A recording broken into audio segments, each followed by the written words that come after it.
ओम शांति। ओम शांति। 6 जनवरी 2023 प्रातः मुरली। ओम शांति। बाप दादा मधुबन। आज बाबा ने सुनाया, मीठे बच्चे, क्रोध बहुत दुखदाई है। बाबा ने कहा, मीठे बच्चे, क्रोध बहुत दुखदाई है। ये अपने को भी दुखी करता तो दूसरों को भी दुखी करता है। इसलिए श्रीमत पर, इन भूतों पर विजय प्राप्त करो। कहते हैं ना, जिसके घर में हर किसी के अंदर क्रोध होता है तो क्रोध क्या करता है? घर के मटके के पानी भी सुखा देता है। तो जिसमें छल द्वेष कलेश न हो, भगवान उसी का हो जाए। तो बाबा ने कहा, क्रोध कैसा है? बहुत दुखदाई है। प्रश्न बाबा ने किया, कल्प कल्प का दाग किन बच्चों पर लगता है, उनकी गति क्या होती है? उत्तर में बाबा ने बताया, जो अपने को बहुत होशियार समझते, श्रीमत पर पूरा नहीं चलते। अपने को क्या समझते? बहुत होशियार, और श्रीमत पर पूरा चलते नहीं। अंदर कोई ना कोई विकार गुप्त व प्रत्यक्ष रूप में है, उसे निकालते नहीं। माया गिराव करती रहती है। ऐसे बच्चों पर कल्प कल्प का दाग लग जाता है। उन्हें फिर अंत में बहुत पछताना पड़ेगा। कर्म करो ऐसे भाई, जो पड़े न फिर पछताना। और एक दिन तो धर्मराज को पड़ेगा मुख दिखलाना। वह अपने को घाटा डालते हैं। गीत है, आज अंधेरे में है इंसान। ओम शांति।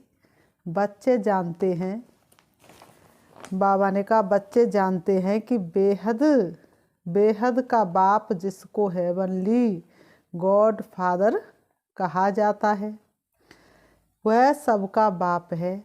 वह बच्चों को सम्मुख बैठ समझाते हैं। बाप तो सभी बच्चों को इन नयनों से देखते हैं। उनको बच्चों को देखने के लिए दिव्य दृष्टि की दरकार नहीं।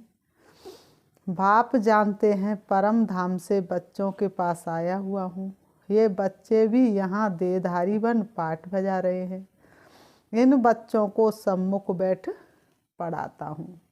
बाबा कहते, मैं इन बच्चों को सम्मुख बैठ करके पढ़ाता हूँ।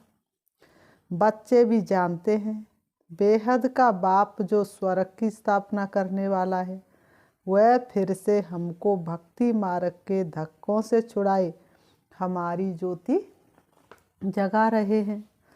सभी सेंटर्स के बच्चे समझते हैं कि अब हम ईश्वरी कुल के व ब्राह्मण कुल के हैं।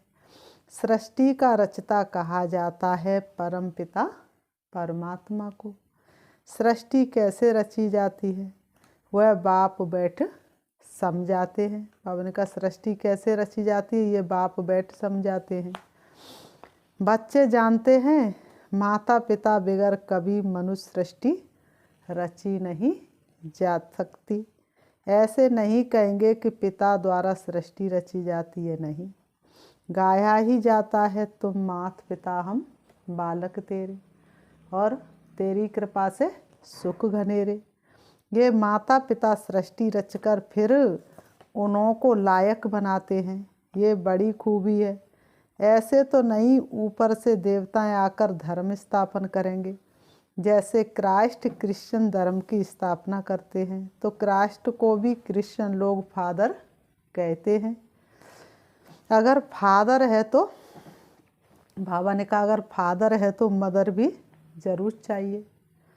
उन्होंने मदर रखा है मेरी को। अब मेरी कौन थी? क्राइस्ट की नई आत्मा ने आकर तन में प्रवेश किया। तो जिसमें प्रवेश किया उसके मुख से प्रजा रची, वह हो गई क्रिश्चियन। ये भी समझाया गया है कि नई आत्मा जो ऊपर से आती है, उनका ऐसा कोई कर्म नहीं है जो दुख भोगे। धर्म स्थापक ऊपर से आए, नई आत्मा ऊपर से आई तो सतो प्रधान आई। तो ऐसा कोई कर्म भोग नहीं जो दुख भोगे। पवित्र आत्मा आती है, जैसे परमपिता परमात्मा कभी दुख नहीं भोग सकता। दुख अथवा गाली आदि सब इस साकार को देते। किसको? ब्रह्मा बाबा को। तो क्रास्ट को भी जब क्रॉस पर चढ़ाया तो जरूर जिस तन में क्रास्ट की आत्मा ने प्रवेश किया उसने ये दुख सहन किया। क्रास्ट की प्योर सोल तो दुख नहीं सहन कर सकती। तो क्रास्ट हुआ फादर, माँ कहाँ से लाए, फिर मेरी को मदर बना दिया है। दिखाते हैं मेरी कुमारी थी, उनसे क्रास्ट पैदा हुआ। ये सब शास्त्रों से उठाया है, दिखाया है ना। कुंती कन्या थी, उनसे कर्ण पैदा हुआ। अब ये दिव्य दृष्टि की बात है, परंतु उन्होंने फिर नकल किया है। बाबा ने कहा कौन दिव्य दृष्टि से पैदा होते? ब्राह्मण बच्चे। तो उन्होंने फिर स्थूल जन्म लेते हुए दिखाया है। तो बाबा ने कहा तो जैसे ये ब्रह्मा मदर है, मुख द्वारा बच्चे पैदा कर फिर संभालने के लिए मम्मा को दिया, तो क्रास्ट का भी ऐसे है। क्रास्ट ने प्रवेश कर धर्म की स्थापना की, उनको कहेंगे क्रास्ट की मुख वंशावली। भाई और बहन, क्रिश्चियन का प्रजापिता हो गया क्रास्ट, जिसमें प्रवेश कर बच्चे पैदा किए वह हो गई माता, फिर संभालने के लिए दिया मेरी को। बाबा ने कहा उन्होंने मेरी को मदर समझ लिया है, उन्होंने मेरी को मदर समझ लिया है। यहाँ तो बाप कहते हैं मैं इनमें प्रवेश कर मुख संतान रचता हूँ। शिव बाबा कहते हैं मैं इनमें प्रवेश कर मुख की संतान रचता हूँ। तो उसमें ये मम्मा भी मुख संतान ठहरी। ये डिटेल में समझने की बातें हैं। बाबा कहते हैं ये सारी बातें डिटेल में समझने की हैं। तो बाबा ने कहा इन बातों को कोटों में कोई ही समझ सकते हैं। तो बाबा कहते दूसरी बात बाप समझाते हैं। आज एक पार्टी आबू में आने वाली है वेजिटेरियन का प्रचार करने, तो उनको समझाना है बेहद का बाप अब देवी देवता धर्म की स्थापना कर रहे हैं। जो पक्के वेजिटेरियन थे, और कोई भी धर्म इतना वेजिटेरियन होता नहीं जितना आदि सनातन देवी देवता धर्म। अब ये सुनाएंगे कि वैष्णव बनने में कितने फ़ायदे हैं। बाबा ने कहा वो क्या सुनाएंगे? वैष्णव बनने में कितने फ़ायदे हैं, परंतु सब तो बन नहीं सकते क्योंकि बहुत हिरे हुए हैं, आदत पड़ी हुई है, छोड़ना बड़ा मुश्किल है। परंतु इस पर समझाना है कि बेहद के बाप ने जो हेवन स्थापन किया है उसमें सभी वैष्णव अर्थात विष्णु की वंशावली थे। देवताएं बिल्कुल वाइसलेस थे। बाबा ने कहा देवताएं बिल्कुल कैसे थे? वाइसलेस थे। आजकल के वेजिटेरियन तो विशेष हैं। क्राइस्ट से 3000 वर्ष पहले भारत क्या था? हेवन था, स्वर्ग था। तो बाबा ने कहा ऐसे ऐसे समझाना है। तुम बच्चों के बिगर ऐसा कोई मनुष्य नहीं जिसको मालूम हो कि स्वर्ग क्या चीज़ है। बाबा ने कहा तुम बच्चों के अलावा ऐसा कोई मनुष्य नहीं जिनको मालूम हो कि स्वर्ग क्या चीज़ है। कब स्थापन हुआ, वहाँ कौन राज्य करते हैं। लक्ष्मी नारायण के मंदिर में भल जाते हैं, बाबा भी जाते थे। कौन से बाबा जाते थे? ब्रह्मा बाबा।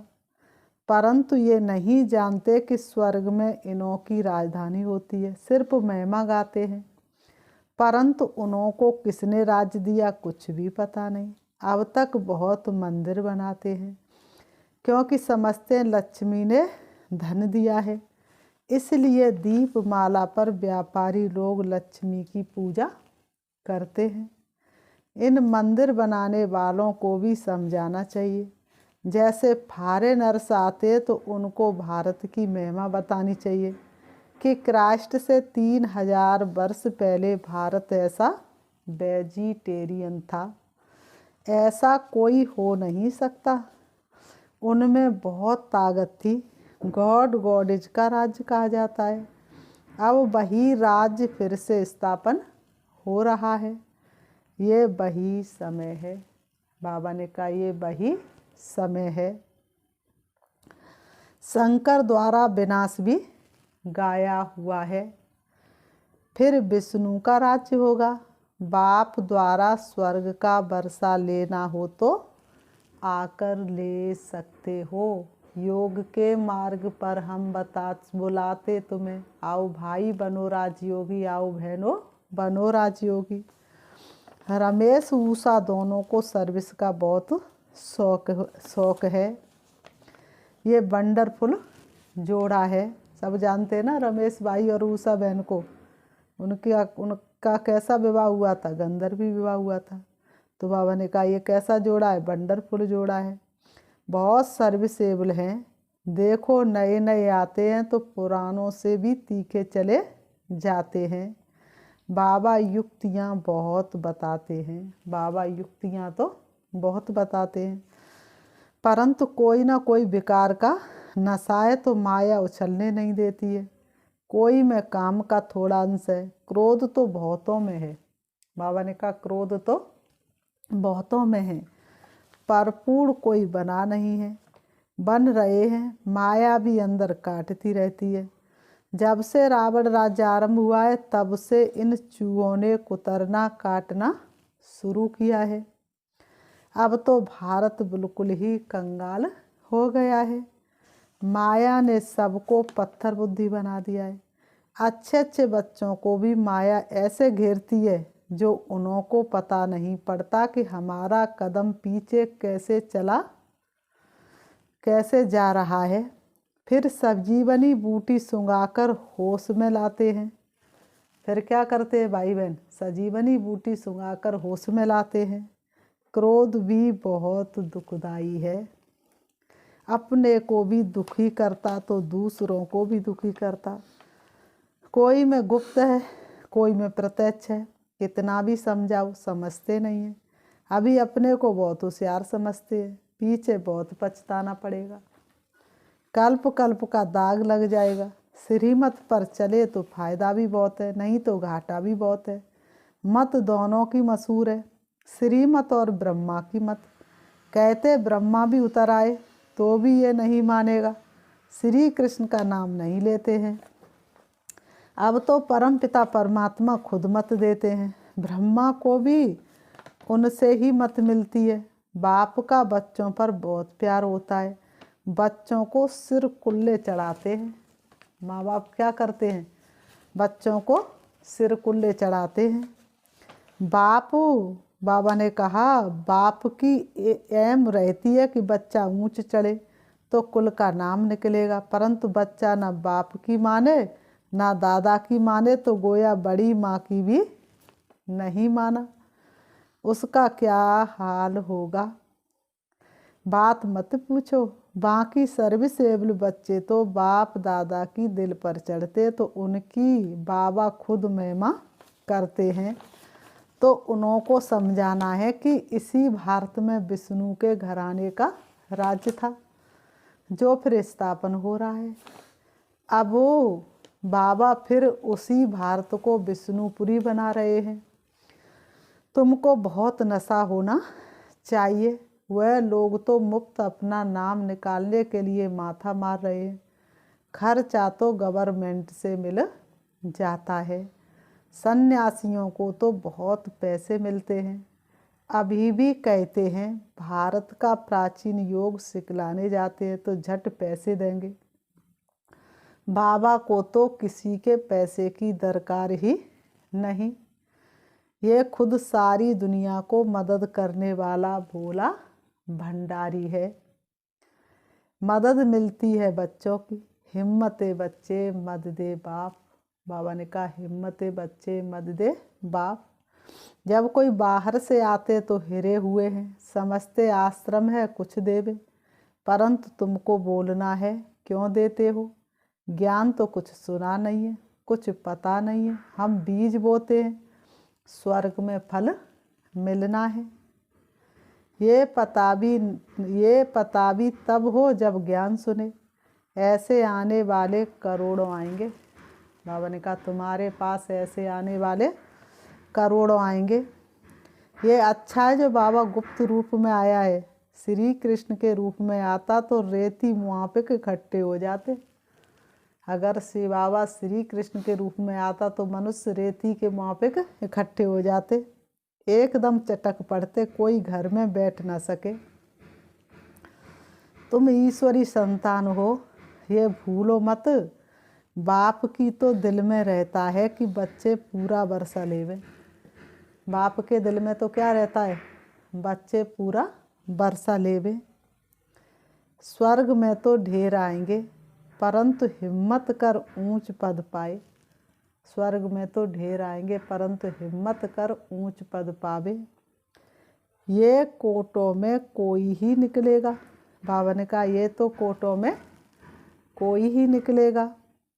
फिर बाबा ने कहा अच्छा, मीठे मीठे सिकीलते बच्चों प्रति माता पिता बाप दादा का याद प्यार और गुड मॉर्निंग। रूहानी बाप की रूहानी बच्चों को नमस्ते।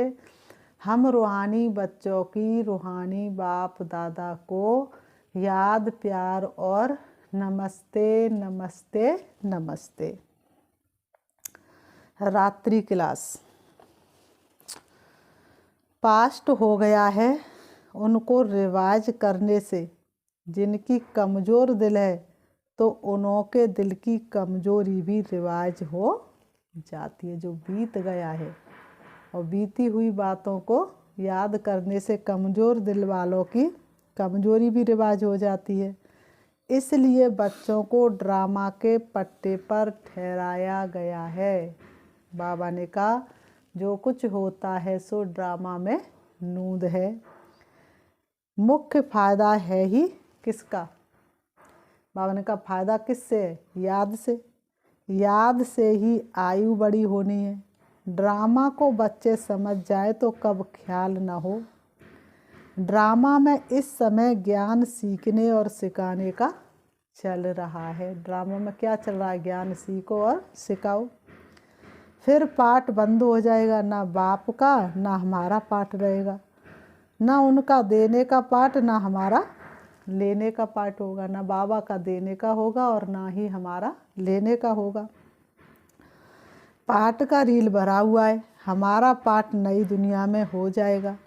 बाबा का पाठ शांति धाम में होगा। पाठ का रील भरा हुआ है। बाबा ने कहा पाठ का रील भरा हुआ है ना। हमारा प्रालब्धि का पाठ है, बाबा का शांति धाम का पाठ है। हमारी प्रालब्धि कहाँ शुरू होती है? सतयुग में। और उस समय बाबा कहाँ होते हैं? परम धाम में। देने और लेने का पाठ पूरा हुआ, ड्रामा ही पूरा हुआ। फिर हम राज करने आएंगे। ये पाठ चेंज होगा, ज्ञान स्टॉप हो जाएगा, हम वह बन जाएंगे। पाठ ही पूरा तो बाकी फर्क नहीं रहेगा। बाबा ने कहा पाठ ही पूरा तो बाकी फर्क नहीं रहेगा। बच्चों के साथ बाप का भी पाठ नहीं रहेगा। कहाँ मिलेगा बाबा ऐसा? सतयुग में तेरा प्यार। बच्चे ज्ञान को पूरा ले लेते हैं तो उनके पास कुछ रहता ही नहीं है। ना देने वाले के पास रहता, ना लेने वाले में कमी रहती, तो दोनों एक दो के समान हो गए। इसमें विचार सागर मंथन करने की बुद्धि चाहिए। खास पुरुषार्थ है याद की यात्रा का। बाप बैठ समझाते हैं, सुनाने में तो मोटी बात हो जाती है, बुद्धि में तो सूक्ष्म है ना, अंदर में जानते हैं। शिव बाबा का रूप क्या है? समझाने में मोटा रूप हो जाता है। भक्ति मार्ग में बड़ा लिंग बना देते हैं। बाबा ने कहा भक्ति मार्ग में क्या करते हैं? बड़ा लिंग बना देते हैं। तो बाबा ने कहा आत्मा है तो छोटी ना, ये है कुदरत, कहाँ तक अंत पाएंगे? फिर पिछाड़ी में बेअंत कह देते हैं। बाबा ने समझाया है सारा पाठ आत्मा में भरा हुआ है, ये है कुदरत, अंत नहीं पाया जा सकता। सृष्टि चक्र का अंत तो पाते हैं, रचयिता और रचना के आदि मद्दंत को तुम ही जानते हो। बाबा नॉलेजफुल है, फिर भी हम फुल बन जाएंगे, पाने के लिए कुछ रहेगा ही नहीं। बाप इसमें प्रवेश कर पढ़ाते हैं, वह है बिंदी। आत्मा का व परमात्मा का साक्षात्कार होने से खुशी थोड़ी ही होती है। मेहनत कर बाप को याद करना है। तो बाबा ने कहा विक्रम विनाश होंगे। बाप कहते हैं मेरे में ज्ञान बंद हो जाएगा तो मेरे में भी, बाबा ने कहा बाप कहते मेरे में ज्ञान बंद हो जाएगा तो तेरे में भी बंद हो जाएगा। नॉलेज ले ऊंच बन जाते हैं, सभी कुछ ले लेते हैं, फिर भी बाप तो बाप है ना। तुम आत्मा आत्मा ही रहेंगे, बाप होकर तो नहीं रहेंगे। ये तो ज्ञान है। बाप बाप है, बच्चे बच्चे हैं। ये सभी विचार सागर मंथन कर डीप में जाने की बातें हैं। ये भी जानते हैं जाना तो सभी को है, सभी चले जाने वाले हैं, बाकी आत्मा जाकर रहेगी। सारी दुनिया ही खत्म होनी है। बाबा ने कहा सारी दुनिया ही खत्म होनी है। इसमें निडर रहना होता है, पुरुषार्थ करना है निडर हो रहने का। शरीर आदि का कोई भी भान न आए, उसी अवस्था में जाना है। बाप आप समान बनाते हैं, तुम बच्चे भी आप समान बनाते रहते हो। एक बाप को ही याद रहे, एक बाप की ही याद रहे, ऐसा पुरुषार्थ करना है। बाबा ने कहा अभी टाइम पड़ा है, ये रिहर्सल तीखी करनी पड़े। प्रैक्टिस नहीं होगी तो खड़े हो जाएंगे, टांगें थिरकने लग पड़ेंगी और हार्ट फेल अचानक होता रहेगा। तमो प्रधान शरीर को हार्ट फेल होने में देरी थोड़ी लगती है। जितना अशरीरी होते जाएंगे, बाप को याद करते रहेंगे तो नज़दीक आते जाएंगे। योग वाले ही निडर रहेंगे। योग से शक्ति मिलती है, ज्ञान से धन मिलता है। बच्चों को चाहिए शक्ति, तो शक्ति पाने के लिए बाप को याद करते रहो। बाबा है अविनाशी सर्जन, वह कब पेशेंट बन न सके। अभी बाप कहते हैं तुम अपनी अविनाशी दवाई करते रहो। बाबा कहते बच्चे तुम अपनी अविनाशी दवाई करते रहो। हम ऐसी सजीवनी बूटी देते हैं जो कब कोई बीमार ना पड़े। सिर्फ पतित पावन बाप को याद करते रहो तो पावन बन जाएंगे। देवता सदैव निरोगी पावन है ना। बच्चों को ये तो निश्चय हो गया है, हम कल्प कल्प वर्षा लेते हैं। अनगिनत बार बाप आया है, जैसे अभी आया है। बाबा जो सिखलाते हैं समझाते हैं, यही राजयोग है। ये गीता आदि सभी भक्ति मार्ग के हैं। बाबा ने कहा ये गीता आदि सभी किसके हैं? भक्ति मार्ग के हैं। ये ज्ञान मार्ग बाप ही बताते हैं, बाप ही आकर नीचे से ऊपर उठाते हैं। जो पक्के निश्चय बुद्धि है वही माला का दाना बनते हैं। बच्चे समझते हैं भक्ति करते करते हम नीचे गिरते आए हैं, अभी बाप आकर सच्ची कमाई कराते हैं। लौकिक बाप इतनी कमाई नहीं कराते जितनी पारलौकिक बाप कराते हैं। बच्चों को फिर बाबा ने कहा अच्छा, बच्चों को गुड नाइट और नमस्ते। रूहानी हम बच्चों की रूहानी बाप दादा को नमस्ते। धारणा के लिए मुख्य सार, सर्विसेबल बनने के लिए विकारों के अंश को भी समाप्त करना है, सर्विस के प्रति उछलते रहना है। सर्विसेबल बनने के लिए विकारों के अंश को भी समाप्त करना है, सर्विस के प्रति उछलते रहना है। नंबर 2, हम ईश्वरी संतान हैं, श्रीमत पर भारत को विष्णुपुरी बना रहे हैं, जहाँ सब पक्के वैष्णव होंगे। इस नशे में रहना है। वरदान, दुख के चक्करों से सदा मुक्त रहने और सबको मुक्त करने वाले स्वदर्शन चक्रधारी भव। दुख के चक्करों से सदा मुक्त रहने और सबको मुक्त करने वाले सुदर्शन चक्रधारी भव। स्पष्टीकरण है, जो बच्चे कर्मेंद्रियों के बस होकर कहते हैं कि आज आँख ने, मुख ने व दृष्टि ने धोखा दे दिया, तो धोखा खाना अर्थात दुख की अनुभूति होना। दुनिया वाले कहते हैं चाहते नहीं थे लेकिन चक्कर में आ गए, लेकिन जो सुदर्शन चक्रधारी बच्चे हुए कभी किसी धोखे के चक्कर में नहीं आ सकते। वह तो दुख के चक्करों से मुक्त रहने और सबको मुक्त करने वाले मालिक बन सर्व कर्मेंद्रियों से कर्म कराने वाले हैं। स्लोगन: अकाल तख्त नसीन बन अपनी श्रेष्ठ शान में रहो तो कभी परेशान नहीं होंगे। अकाल तख्त नसीन बन अपनी श्रेष्ठ शान में रहो तो कभी परेशान नहीं होंगे। अच्छा, ओम शांति। अभी हम 5 मिनट शिव बाबा को याद करते हैं, अपने आप को देखेंगे। मैं चमकती हुई मणि के समान दोनों भ्रुओं के बीच भ्रकुटी में विराजमान मैं एक ज्योति हूँ। मैं आत्मा अति सूक्ष्म हूँ लेकिन शक्तिशाली हूँ। सर्व शक्तियाँ मुझ आत्मा के अंदर हैं। मेरे पिता परमात्मा सर्व शक्तियों के सागर हैं, जो परम धाम के रहने वाले हैं। परम धाम से मुझे आत्मा ने सृष्टि रंगमंच पर अनेक नाम रूप वाले वस्त्र धारण कर पाट बजाया।